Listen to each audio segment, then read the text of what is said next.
Ahoy, there be treasure, and it be the Canon PowerShot G12 that just washed ashore.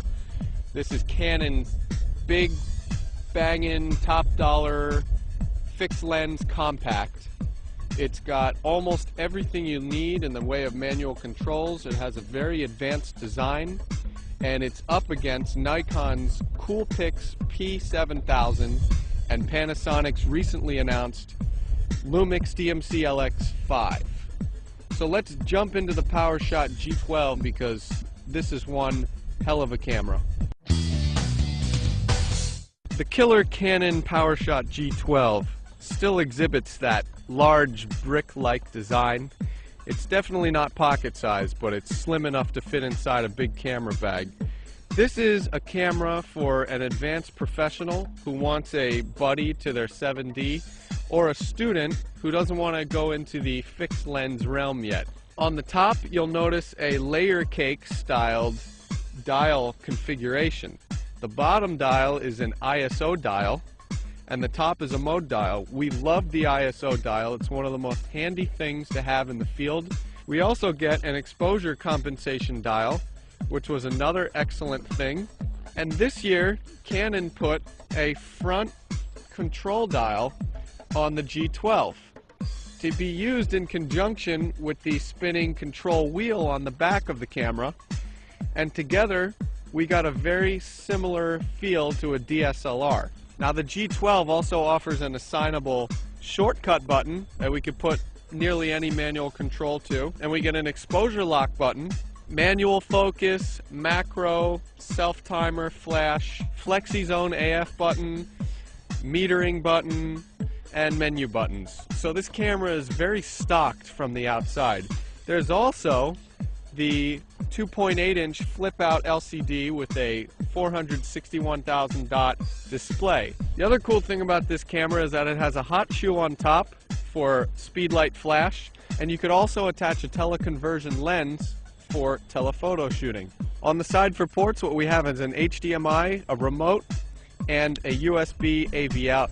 We also have a slot that takes SD, SDHC, and XD-XC cards, and a nice honking big battery that gave us great battery life. We'll round this little appetizer menu out with an optical viewfinder that does a fair job, but we don't get any image information when we look through it. And also we have an embedded flash at the top. That's decent, but it's still an embedded flash, and you can only take it so far. Shooting with the Canon PowerShot G12 could only be described as an electric dream of awesome. This camera has all of the bare essentials for pretty much any shooter. Features are so easy to access, and modes and settings are so simple to implement.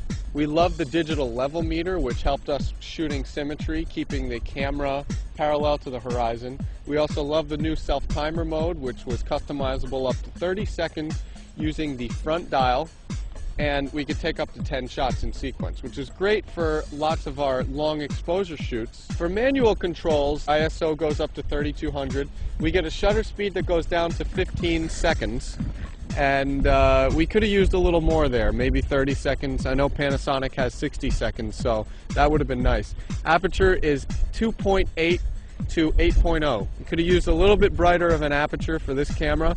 The Panasonic Lumix DMC LX5 has a 2.0 aperture, and we know a lot of cameras, compacts these days, are opening up the apertures. White balance is excellent. We could use the front dial to customize and fine-tune any white balance setting.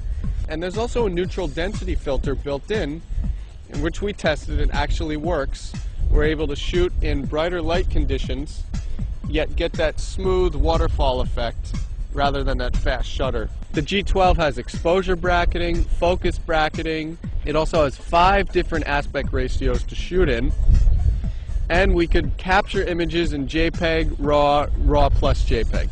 The G12 also has flexi zone, which allows us to take a focus frame and move it around the screen. It's got one hell of an automatic focus assist beam. It's this blue light that shoots through the woods like a laser beam. and it's got 3 different levels of image stabilization. We found the image stabilization on this camera to be very good. Now this camera also has a bunch of scene modes. There's the new super vivid mode, posterized, but we now get an HDR, high dynamic range mode, that allows us to use super vivid and posterize in addition to black and white and sepia. So that's really cool. And there's also a nostalgic mode that allows us to boost or subtract saturation from the image. Now it's time for image quality. In bright light, the Canon PowerShot G12 produces exceptional images, and that's because Canon didn't mess with a good thing. They kept the same 10 megapixel 1/1.7 inch sensor, and we get the same quality this year. In low light, this camera exhibits noise around 1600 ISO. It's not terrible though, and the raw quality actually exhibits more noise. It has more detail in low light, definitely more detail. So regardless, we recommend shooting in RAW with this camera, RAW and JPEG. But image quality is very, very good. We're really excited to see how it's going to stack up against the Panasonic LX5 and Nikon P7000. As far as video quality, the 720p video quality is good. Video mode is not very advanced.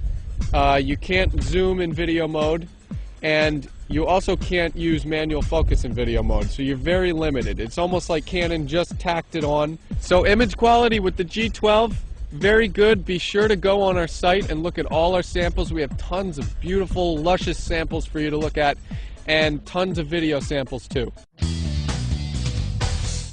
If you don't want an interchangeable lens system, you want a little friend for your 7D or your D700, the Canon PowerShot G12 is an excellent, excellent option. It has plenty of manual controls, awesome external controls, very good image quality, and it's just an overall great, solid little brick of excellence. We recommend the Canon PowerShot G12, but be sure to check out our full review at infosyncworld.com. And if things are still up in the air, wait for our review of the Nikon P7000 and Panasonic LX5 coming up very soon.